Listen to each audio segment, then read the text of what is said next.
For most of the past 50 years or so, Australia's economy has been the envy of much of the Western world. A combination of a reliable, commodity-oriented export base and a strong domestic economy allowed Australia to weather basically every major global economic crisis without entering recession, helping it earn the nickname the lucky country. That was until the pandemic. Like everyone else, Australia suffered a recession, its first in over 30 years. But unlike everyone else, and more pertinently, Australia has since failed to recover. Inflation has proved particularly sticky in the lucky country, and on a per capita basis, GDP has been basically stagnant for the past few years. According to polling by the Lowy Institute, Australians are now more pessimistic about the economy than at any time in the past 20 years. So in this video, we're going to try and figure out what's gone wrong with the Australian economy, and explain why the answer might be simpler than you think.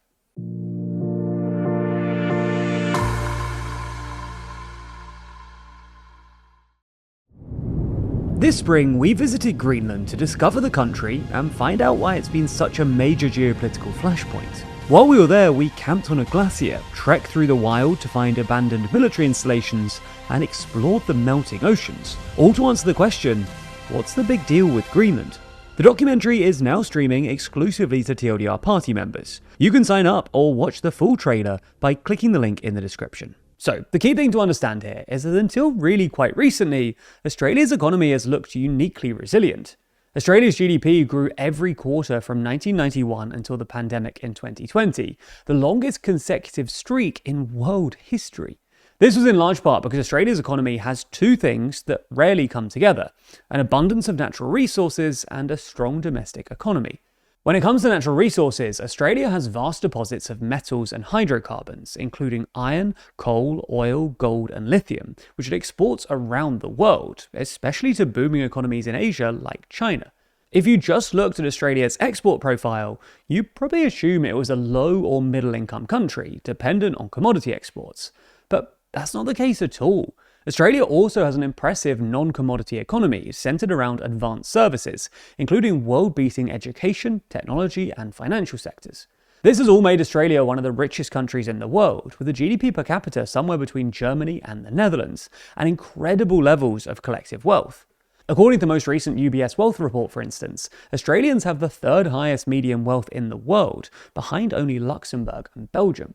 Furthermore, this combination of a reliable export base and a relatively strong domestic economy has allowed Australia to weather almost every financial storm. Its strong domestic economy, for instance, has helped it weather the Asian financial crisis in the late 90s, which crippled its largest trading partner, Japan. And a commodity boom driven by Chinese demand allowed Australia to sail through 2008. However, as we detailed in the intro, it's all gone a bit pear-shaped since the pandemic. GDP has apparently grown, but that's only because of immigration, and once you account for population growth, things don't look so great. If you also account for the fact that Australians are working more hours, things look even worse. Australian productivity, measured as output per hour worked, has barely grown in the past decade, underperforming basically every other developed country. This is presumably the main reason that, according to the latest OECD data, in real terms, Australian wages have actually fallen by about 5% since the pandemic. So what's gone wrong? Well, there are some sexy geopolitical reasons at play here. Australia has been affected by Trump's tariffs, for instance, given that the US used to be Australia's largest export market outside of Asia.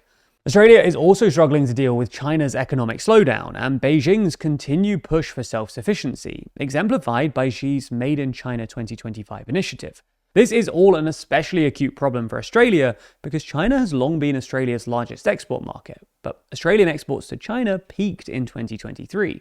Conversely, Australian imports from China have been ticking up, resulting in an ever narrower trade balance.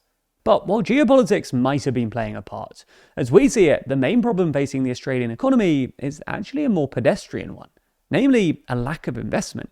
In short, since really about 2013, private sector investment in Australia has trended down about 25%, falling from a pre-2013 average of about 17% of all economic activity to a post-2013 average of more like 13%. Things look even worse when you exclude mining. In the rest of the economy, investment has fallen from 14% of GDP to more like 10%.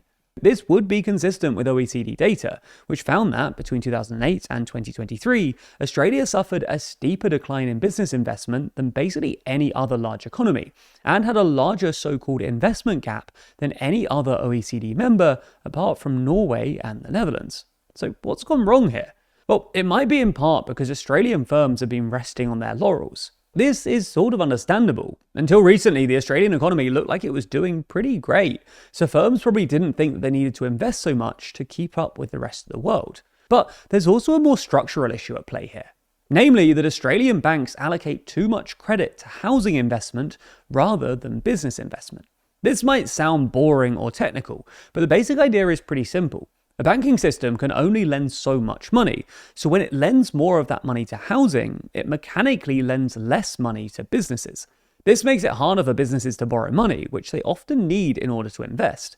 This is especially the case if you don't have a well-developed non-bank capital market. In other words, a network of private and institutional investors who can do the lending instead, which is basically the case for everyone apart from the US and a couple of other big economies.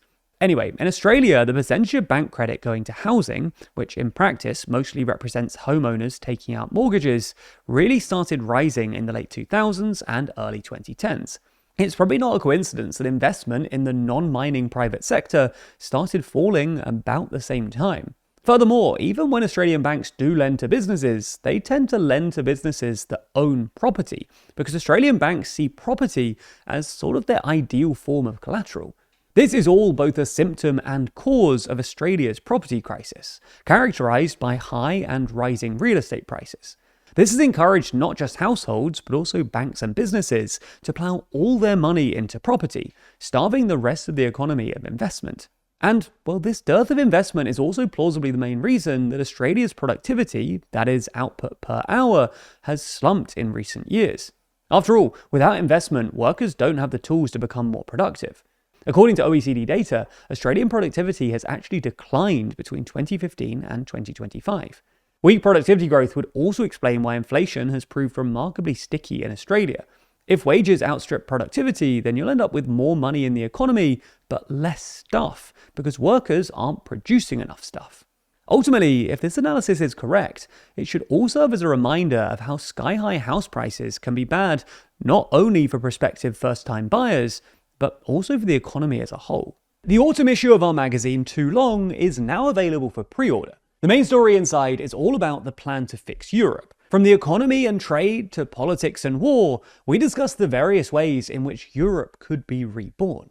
Then there's the global section, which includes our interview with The Economist's Washington bureau chief about the state of America. There's also articles on the current status of US-China relations, as well as discussing the politics of disasters, the Pope's involvement in 21st century politics, and the death of the dollar.